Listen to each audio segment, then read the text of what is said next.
Selamat sore, Bu. Izin perkenalkan diri, Taruna Politeknik Pengayuman Indonesia, jurusan Ilmu Pemasyarakatan, nama Gilang Permana, STB 501, program studi Teknik Pemasyarakatan kelas C. Izin, Bu, di sini saya akan menjelaskan tentang materi pembinaan dan pengentasan anak.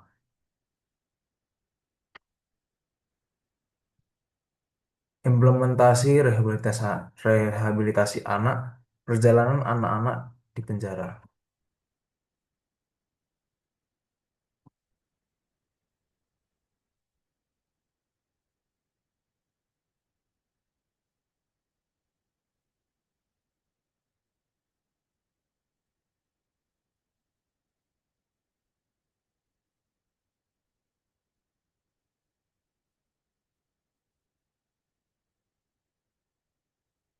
Daftar isi, yang pertama ada LPKA dan dasar hukum, yang kedua ada prinsip pembinaan, ketiga ada teknis pembinaan, hambatan dan tantangan, yang terakhir ada arah pembinaan dan anak di masa depan.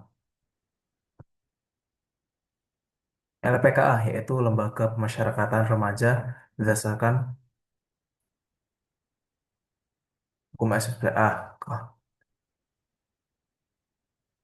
dan Lembaga Pemasyarakatan Khusus Anak yang secara khusus ditujukan untuk anak-anak yang berkonflik dengan hukum dengan fokus pada rehabilitasi dan reintegrasi sosial. Namanya rehabilitasi, yaitu untuk histori kesejahteraan mental, emosional, dan perilaku anak-anak. Resosialisasi, mempersiapkan anak-anak untuk beradaptasi kembali dengan masyarakat. Dan yang terakhir adalah integrasi sosial, yaitu untuk memastikan kepulangan dan penerimaan anak-anak ke dalam kehidupan keluarga dan masyarakat berjalan lancar.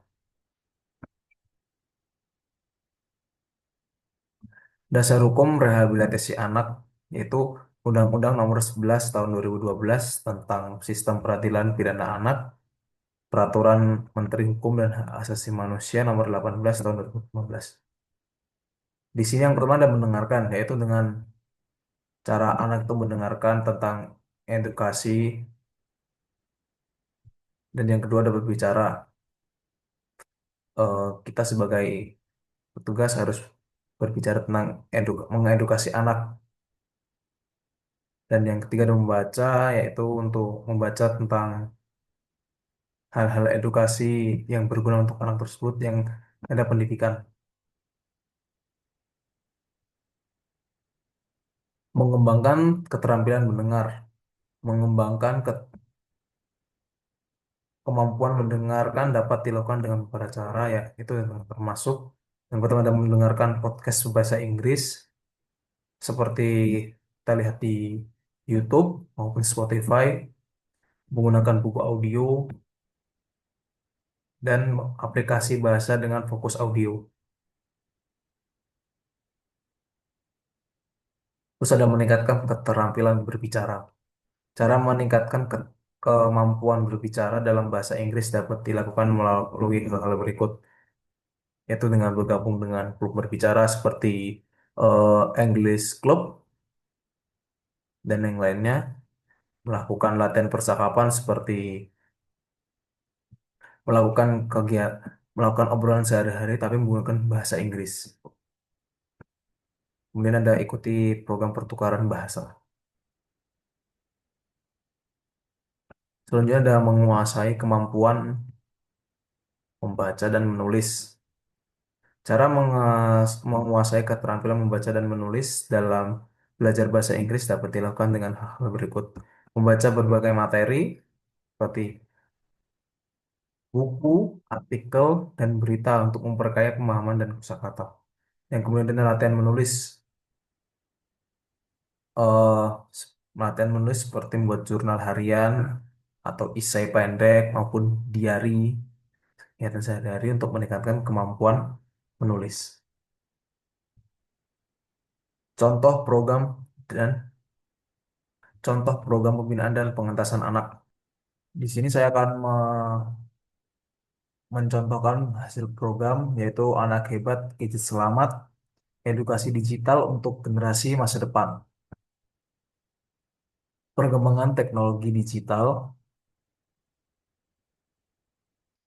yang semakin pesat membawa dampak signifikan bagi kehidupan manusia, masuk bagi anak-anak sebagai generasi masa depan. Gadget dan internet kini menjadi bagian tidak terpisahkan dari aktivitas sehari-hari anak baik sebagai sarana hiburan maupun pembelajaran. Namun, penggunaan yang tidak terkontrol menimbulkan resiko seperti kecanduan, cyberbullying, pelanggaran privasi hingga ancaman keamanan digital. Berdasarkan observasi yang dilakukan di rumah Ibu Yaya adalah koordinator bagi saya dan kelompok saya dengan anak-anak untuk melakukan kegiatan edukasi ini yang berada di Pengayoman Selatan. Ditemukan bahwa anak-anak masih dominan menggunakan gadget untuk hiburan dan belum memahami sepenuhnya etika serta keamanan digital. Melalui program Anak Hebat Gadget Selamat, edukasi digital untuk generasi masa depan, dilakukan pembinaan literasi digital dengan metode interaktif berupa cerita, poster edukatif, mana yang benar dan salah, simulasi permainan, diskusi kelompok, dan yang terakhir ada kuis. Hasil kegiatan menunjukkan peningkatan pemahaman anak tentang perilaku digital yang benar dan konsekuensi dari tindakan online yang salah. Anak-anak mampu mengenali resiko digital dan mulai menerapkan kebiasaan penggunaan gadget yang lebih bertanggung jawab. Program ini juga memberikan pembelajaran penting bagi fasilitator dalam merancang metode edukasi yang efektif dan sesuai usia. Meskipun terdapat kendala seperti perbedaan tingkat pemahaman dan hambatan teknis, kegiatan ini berhasil mencapai tujuan dan memberikan rekomendasi untuk penguatan literasi digital secara berkelanjutan melalui kolaborasi antara pendidik dan orang tua.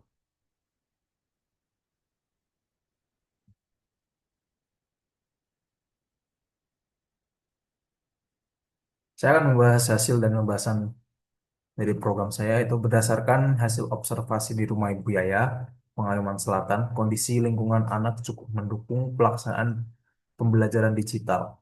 Anak-anak memiliki akses ke gadget seperti tablet dan ponsel pintar yang digunakan secara bergantian, serta jaringan internet rumahan yang memadai untuk kegiatan edukatif.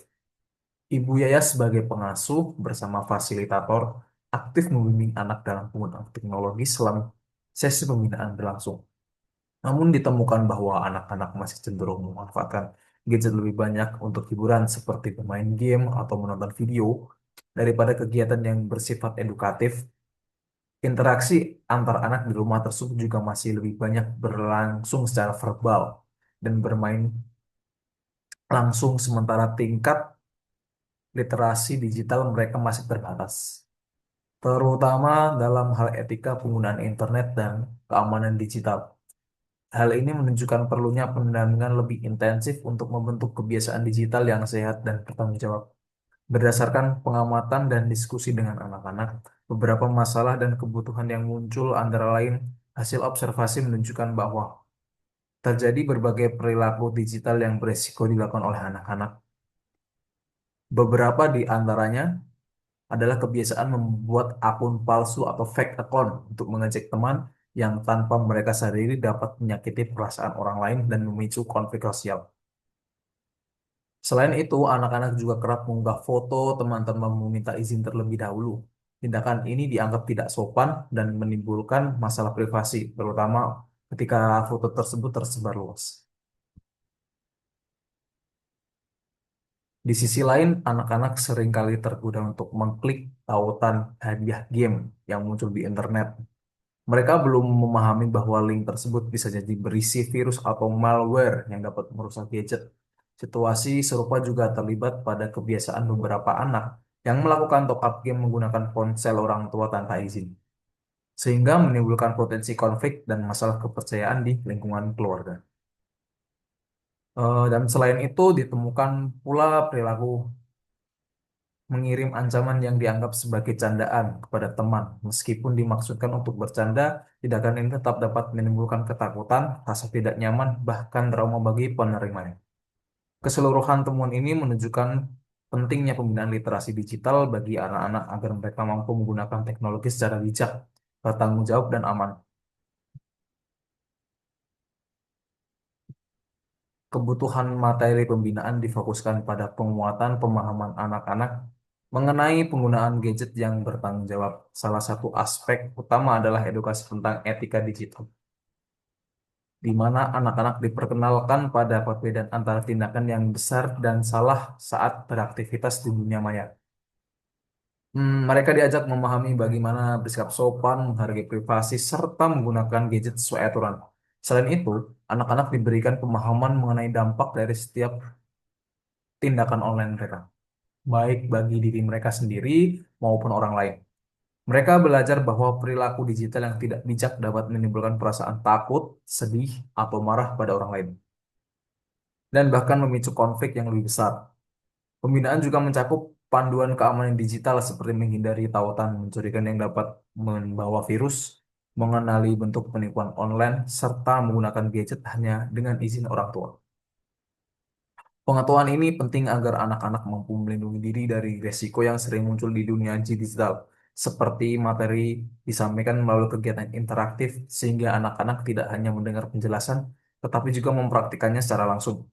Dengan cara ini, mereka semakin menyadari bahwa setiap tindakan online memiliki konsekuensi nyata dan penting bagi mereka untuk bersikap bijak dalam menggunakan teknologi. Berdasarkan hasil observasi, ditemukan beberapa permasalahan utama yang berkaitan dengan perilaku digital anak-anak, seperti secara umum anak-anak belum sepenuhnya memahami batasan etika digital serta dampak negatif dari tindakan online yang kurang bijak.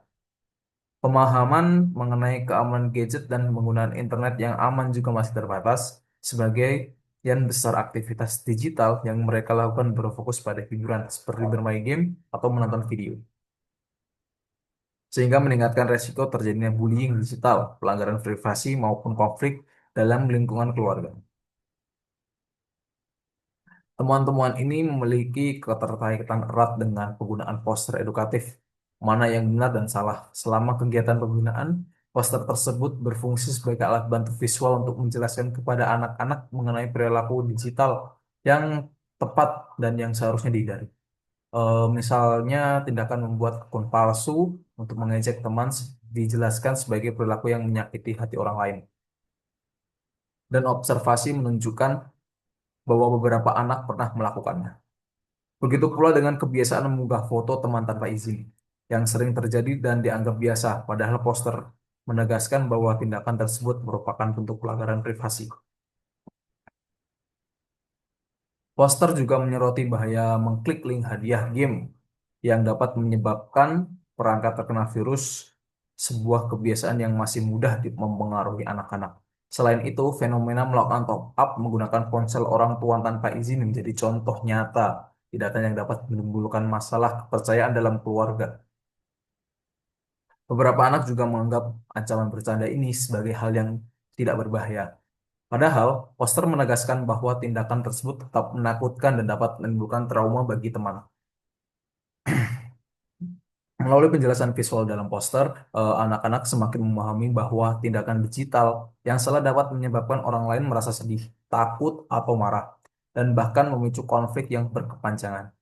Dengan demikian, poster mana yang benar dan salah menjadi sarana efektif untuk membantu anak-anak mengenali contoh nyata perilaku digital yang keliru dan memahami dampaknya,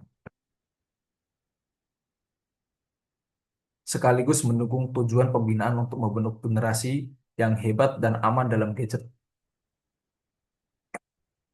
Kemudian ada rancangan dan pelaksanaan program. Yang pertama, tujuan dan bentuk kegiatan pembinaan. Kegiatan pembinaan ini dirancang untuk membantu anak-anak memahami cara menggunakan gadget secara aman, sehat, dan produktif. Melalui program ini, anak-anak dibimbing untuk mengenal literasi digital sejak dini, termasuk pentingnya etika online dan menjaga keamanan saat beraktivitas di dunia maya. Selain itu, kegiatan ini juga bertujuan menanamkan kemampuan bagi anak-anak untuk membedakan tindakan digital yang benar dan salah, serta memahami konsekuensinya bagi diri sendiri maupun orang lain. Yang kedua, ada langkah-langkah pelaksanaan. Pelaksanaan program literasi digital ini dimulai dengan tahap persiapan, di mana tim fasilitator menyiapkan seluruh materi edukasi yang akan digunakan, mulai dari poster, video pembelajaran, hingga panduan simulasi berbasis digital. Pada tahap ini juga disusun jadwal kegiatan secara rinci, termasuk pembagian kelompok anak berdasarkan usia dan kemampuan agar proses belajar lebih efektif. Selain itu, fasilitas pendukung seperti ruang kelas, komputer, dan tablet turut dipersiapkan agar kegiatan berjalan lancar.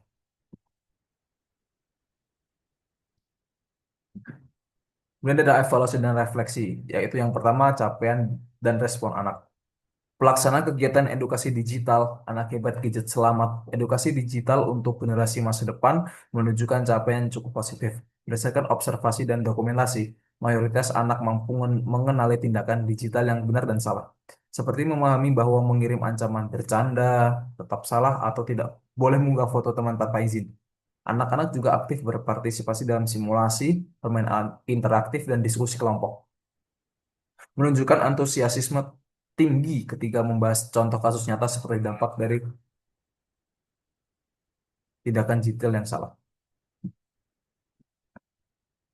Selain itu, beberapa anak mulai menunjukkan perilaku positif, misalnya lebih berhati-hati dalam menggunakan gadget dan meminta izin sebelum memakai perangkat orang lain.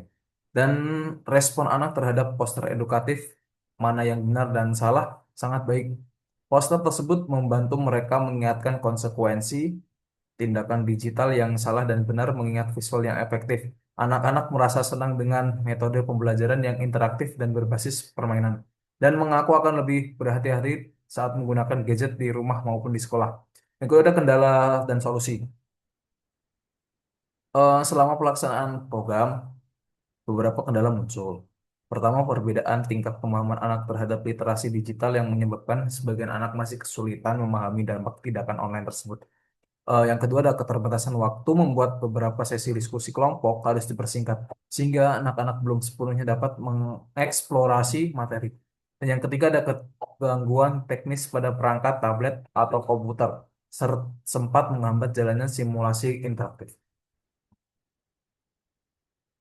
Solusi yang diterapkan antara lain memberikan penjelasan tambahan secara individual bagi anak yang membutuhkan, menyusun jadwal kegiatan lebih fleksibel dengan pembagian sesi diskusi yang efisien, serta menyediakan perangkat cadangan dan memastikan koneksi internet stabil sebelum kegiatan dimulai. Dengan langkah-langkah ini, pelaksanaan kegiatan tetap berjalan lancar dan anak-anak dapat mengikuti sesi dengan baik. Yang ketiga adalah pembelajaran bagi taruna. Pelaksanaan kegiatan ini memberikan pengalaman dan pembelajaran penting bagi taruna. Yang pertama, taruna belajar bahwa persiapan materi yang menarik dan sesuai usia anak sangat penting agar pesan edukasi dapat tersampaikan dengan efektif. Yang kedua, ada taruna mengasah keterampilan komunikasi dan pendampingan, termasuk kemampuan menghadapi pertanyaan yang sulit atau situasi tidak terduga secara sabar dan kreatif. Dan yang ketiga adalah melalui observasi dan evaluasi, taruna belajar menilai efektivitas metode pembelajaran, mengenali kendala, dan mencari solusi yang tepat. Selain itu, taruna memperoleh kesadaran sosial digital yang lebih baik, yaitu pentingnya membimbing anak-anak agar menggunakan gadget dengan bijak dan memahami dampak dari tindakan online dalam kehidupan nyata. Refleksi ini menjadi dasar untuk pengembangan keterampilan taruna dan perbaikan program edukasi digital di masa mendatang. Yang terakhir ada simpulan dan saran. Berdasarkan pelaksanaan kegiatan edukasi digital di rumah, Ibu Yaya Pengayoman Selatan dapat disimpulkan bahwa program Anak Hebat Gadget Selamat berhasil meningkatkan pemahaman anak-anak mengenai penggunaan gadget yang aman, sehat, dan produktif. Anak-anak mampu mengenali tindakan digital yang benar dan salah, serta memahami dampak negatif dari perilaku online yang salah, seperti cyberbullying, mengunggah foto tanpa izin, dan mengklik link berbahaya. Kegiatan ini juga menunjukkan bahwa metode pembelajaran interaktif melalui poster simulasi, permainan, dan diskusi kelompok efektif dalam menarik perhatian anak dan menanamkan literasi digital. Partisipasi aktif anak-anak serta respon positif mereka menunjukkan bahwa pendekatan edukatif berbasis pengalaman langsung sangat membantu dalam menumbuhkan kesadaran dan etika dan keamanan digital. Pelaksanaan program memberikan pengalaman berharga bagi taruna termasuk kemampuan komunikasi, pendampingan anak, evaluasi metode pembelajaran, serta kesadaran sosial digital. Program ini mengidentifikasi kendala seperti perbedaan tingkat literasi digital anak, keterbatasan waktu, dan gangguan teknis yang dapat dijadikan bahan perbaikan untuk kegiatan di masa mendatang. Hmm, Berdasarkan hasil pelaksanaan dan evaluasi program, beberapa saran yang dapat diberikan antara lain yaitu yang pertama ada penguatan literasi digital berkelanjutan. Sekolah dan orang tua diharapkan terus membimbing anak-anak dalam penggunaan gadget agar pemahaman tentang etika digital dan keamanan online semakin mendalam. Yang kedua ada metode pembelajaran interaktif. Penggunaan poster, simulasi permainan, dan kuis digital sebaiknya terus diterapkan untuk menjaga minat anak dan mempermudah pemahaman materi. Yang ketiga ada penyesuaian materi sesuai usia. Materi literasi digital perlu disesuaikan dengan tingkat pemahaman dan usia anak agar lebih mudah dipahami. Selanjutnya ada evaluasi berkala dilakukan evaluasi berkala untuk mengetahui efektivitas program dan mengidentifikasi kendala atau kebutuhan baru dalam pembelajaran literasi digital. Dan yang terakhir ada kolaborasi sekolah dan orang tua. Orang tua perlu dilibatkan secara aktif untuk memastikan anak menerapkan perilaku digital yang aman di rumah serta mendukung kegiatan edukasi di sekolah. Dengan menerapkan saran-saran tersebut diharapkan program edukasi digital dapat lebih efektif, berkelanjutan, dan mampu membentuk generasi masa depan yang hebat dan aman dalam gadget.